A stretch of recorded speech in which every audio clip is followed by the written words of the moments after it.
gentlemen, if you're watching this video, it is Thanksgiving, so I want to tell you personally, from me to you, I thank you so much for every day that you watch my content and allow me to have this awesome job that I consider a dream job as a content creator. I'm very aware that I would not be here without you guys, and I will never ever forget that. So stay safe and have the best Thanksgiving you've ever had, I hope.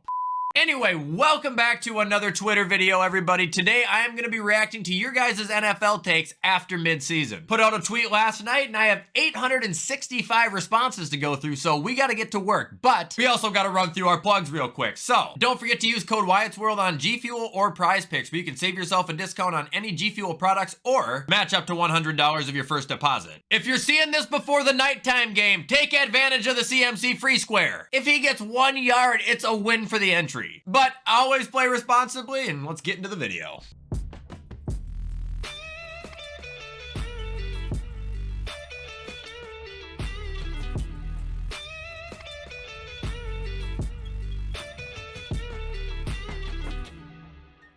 Dude, the cat's back.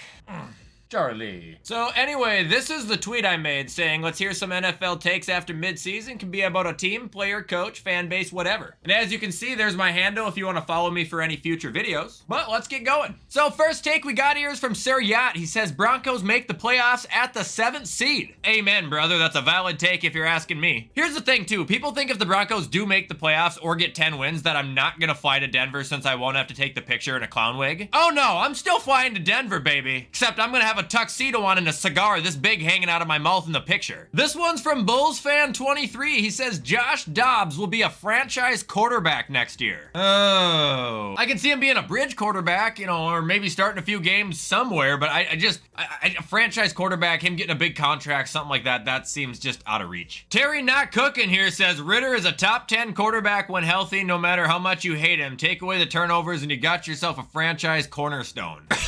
Read Connor's tweet here. I said nearly the same thing back in the offseason, and I admit it was one of the dumbest takes I've ever made. I do not agree. Hamlin Season says Khalil Shakir is better than Gabe Davis. Oh no, that's a quality take there. I think that's valid. Not taking a dump on Gabe, but I think Khalil is actually very, very good. And Serene, I think, says Baker is a top 15 quarterback and easily deserves a starting job in the league. I agree with half of this. I think he does deserve a starting job in the league. I don't think he's top 15. I think that might be a little bit high. And I know you're gonna be like, okay, give me 15 quarterbacks better than Baker Mayfield. Okay, fine. Josh Allen, Joe Burrow, Dak Prescott, Jared Goff, Justin Herbert, Jalen Hurts, Kirk Cousins, Kyler Murray, Lamar Jackson, Patrick Mahomes, Brock Purdy, Russell Wilson, Aaron Rodgers, CJ Stroud, Trevor Lawrence, and Tua. That's 16. Brody Wright says the Texans can definitely win their division. Oh, I 100% agree with you, man. At the beginning of the year, would I have thought that? Absolutely not. But now, like, getting to see how they've been playing and especially how the Jags have been inconsistent, it's theirs for the take, and all they gotta do is just win. Neil says Aaron Rodgers comes back in December and leads the Jets to a playoff game and loses in the wild card. I don't think he's coming back. I know he says he is. I don't think he is. I think by the time he gets fully medically cleared, the Jets are either going to be completely out of it or they are going to be literally one loss out of it with a ton of things that need to go right in order for them to make it. And it would be silly for him to risk re-injuring his Achilles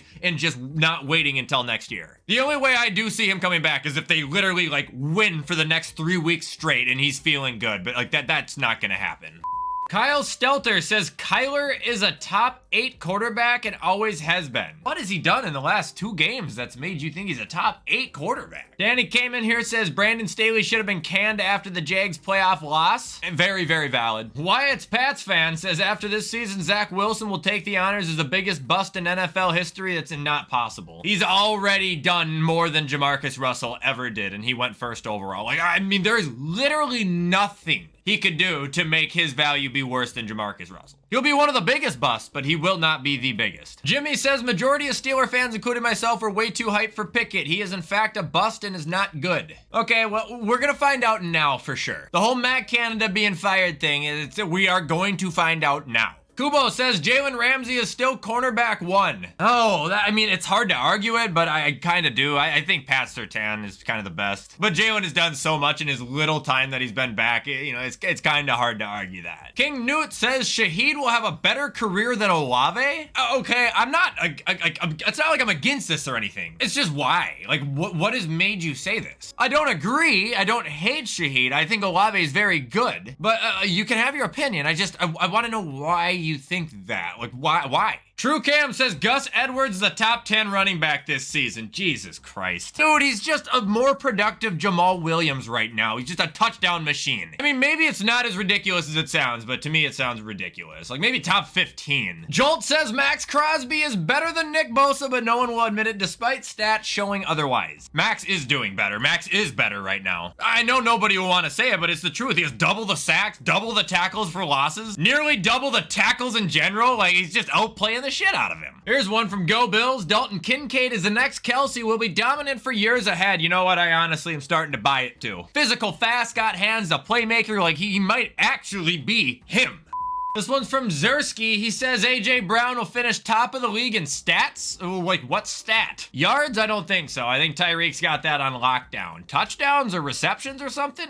Maybe, I guess. I don't really know where he's at. Tom Brady says Baker Mayfield is playing like a top 12 quarterback. Again, what, why? This man's got one of the craziest fan bases I've ever heard. Eli Rick says, here's another one. Patrick Mahomes, the biggest crybaby in the league. He stays on the ground crying towards the refs every time he gets touched. I sense that there might be some bad blood just because you guys played a game here, but I actually agree. He is kind of a bitch. The game in Germany, he was really a crying baby there, but they beat the Dolphins, so I was fine with it. But yeah, he does just look for like anything. Noah says Jordan Love will have a breakout season next year. I feel like that's what you guys are gonna say for the next 4 years until you cut him. I'm just kidding. I don't think Jordan Love's that bad.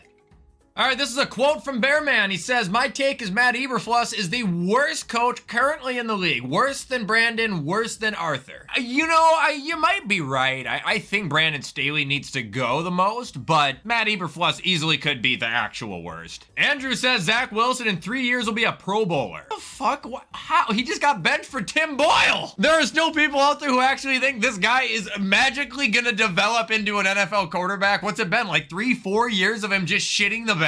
He is actually fucking terrible. Soren says the Giants are gonna trade or cut Daniel Jones. They're just gonna cut a $40 million deal. No, they can't cut him and they can't trade him because no one's gonna take on that contract. They're stuck with him. Reme says CJ Stroud's a top 10 quarterback and doesn't care if he's a rookie. I would say that's a bit too high, but only because he's a rookie and I would want to see more. But if he continues to play how he has been, then yeah, absolutely. Aiden Mopesk says Adam Thielen is still top 15. No, absolutely not. Encina says Jordan Love is having an undeniably better season than Rodgers was his first season as the Packers starter. I'm gonna be honest, I have no idea how Rodgers did. Let's go look. Okay, so Rodgers' actual first full year as a starter was 2008. He went 6-10, had a 63% completion percentage, threw for 4,000 yards, 28 touchdowns, 13 picks. Let's look at Jordan Love. We're only 10 games into the season, but Love is 4-6, has quite a bit worse of a completion percentage. Don't think he's on pace for as many yards, but touchdowns and picks, I mean, he could be close on. They're not far apart, that's for sure. I don't know if he's having a better rookie season though, but they are very close. And we got a rapid fire from Negan here. He says the Dolphins are a mediocre team at best and are a first round exit. Okay, I don't think a mediocre team is properly suiting them, but a first round exit might be true. Then he says the Packers will make the playoffs over the Seahawks, as the Seahawks will have a very rough schedule coming up. You can see the Packers winning some of their games coming up. I don't think Green Bay will make the playoffs. And at the bottom, Jalen Warren will finish as a top 15 running back. Are you talking in terms of yardage? I mean, maybe if he gets the full starting role, but otherwise I'm not sure. And now I want to end with one of my NFL takes after midseason. And this is actually about NFL fan bases. And if I offend you here, I do not mean to offend you. And I'm not coming at people who may have said it in the reply to my post. I'm saying this is a general sense from any social media for any creator. When you comment on their post, you do not need to announce your fandom to give your take. And you especially do not need to announce your fandom to hope someone's okay on another team when they get hurt. As a Bengals fan, I hope Mark Andrews is okay. I would hope any human being would hope Mark Andrews is okay. As a Seahawks fan, I agree with your take. You don't need to say you're a Seahawks fan. Like, you do not need to say it, ever. Not what you don't need to say it. that is my take of the day. Anyway, guys, that is going to be all for me reacting to your guys' NFL takes for this video. If you guys want me to keep doing this, smash the like button and I'll bring it back sooner than later. With everything I just said, though, I'm going to get this edited so you guys can watch it on time and get back to your Thanksgiving and enjoy the games. Like I said, I'm thankful for each and every one of you guys. I hope you have a fantastic rest of your holiday, and as always, I will see you in the next upload.